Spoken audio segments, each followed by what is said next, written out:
तो मैं कहना चाहता हूँ, वो सुन भाई योगिंदर राणा, तू अपने आप को बहुत 30 मार का समझता है।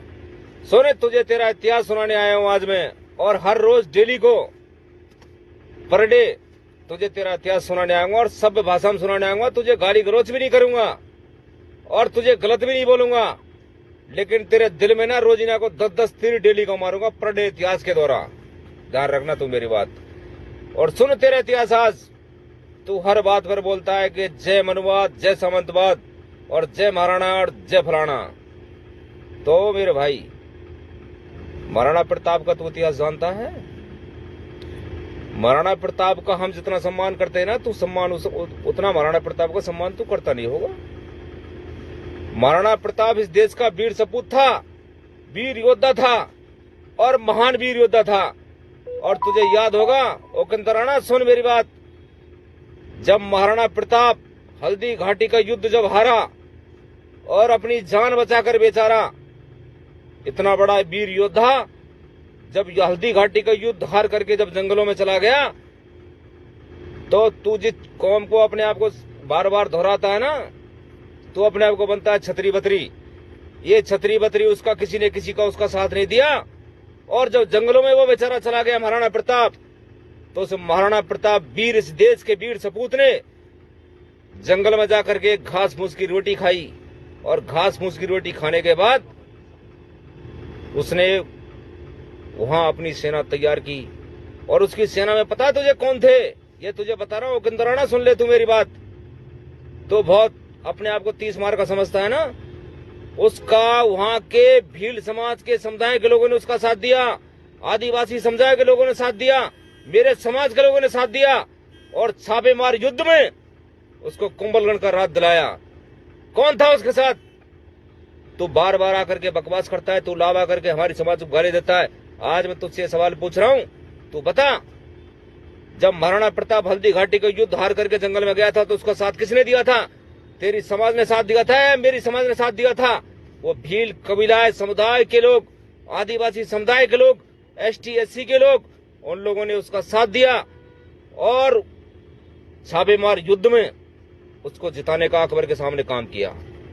तू बार बार बकवास करता है, तेरे मुंह से भी महाराणा प्रताप का नाम लेना मुझे अशुभ नहीं लगता है।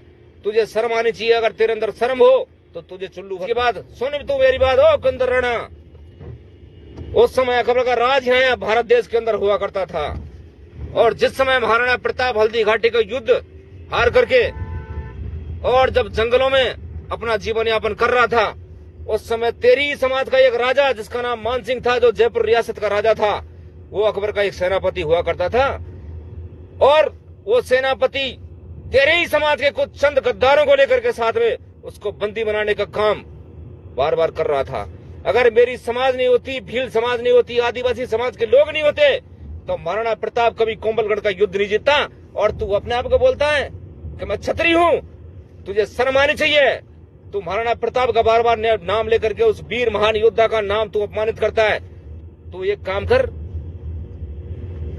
तू तेरे इतिहास की किताबें मुझसे ले ले भाई, तेरा एड्रेस बता दे, तुझे पूरे तेरे इतिहास की किताबें तेरे घर पे पहुंचवा दूंगा और उनको मैं बार बार रोज रोज आकर के तुझे लाइव के माध्यम से समझाऊंगा और तू समझेगा। और जब तक तू जय भीम जय संविधान नहीं बोलेगा, जब तक मैं तेरे इतिहास के पन्नों के ऐसी कलियां उधेड़ते रहूंगा। ध्यान रखना मेरी बात। और याद रखना, महाराणा प्रताप इस देश का गौरव था और है और हमेशा रहेगा। लेकिन तेरे जैसे गधों के मुंह से महाराणा प्रताप जैसे वीर योद्धा का, भारत के सपूत का नाम लेना भी अशोभनीय है। तेरी पोस्टें मुझे दिखाई देती हैं, तू हर बात पे एक ही बात कहता है, जय मनुवाद, जय सामंतवाद। अबे तेरे घर में रहने वाली औरतों से पूछना, उनको आजादी किसने दिलाई?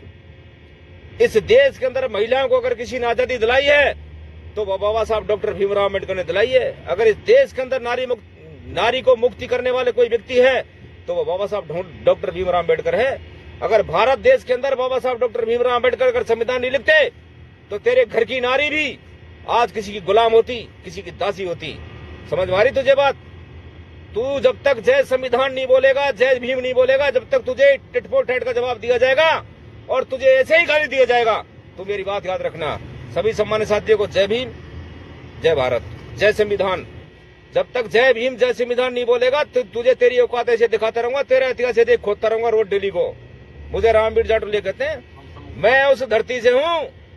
तू तो क्या, इस देश के अंदर न मुगल हुए न राजा हुए, जितने भी अंग्रेज शासक आए यहाँ, जितने भी मुगल राजा आए, भरतपुर लोहागढ़ की धरती आज तक किसी गुलाम नहीं हूं। मैं इसी धरती से हूं। मैं अजय वीर योद्धा महाराजा सूरजमल की धरती में पैदा हुआ हूं।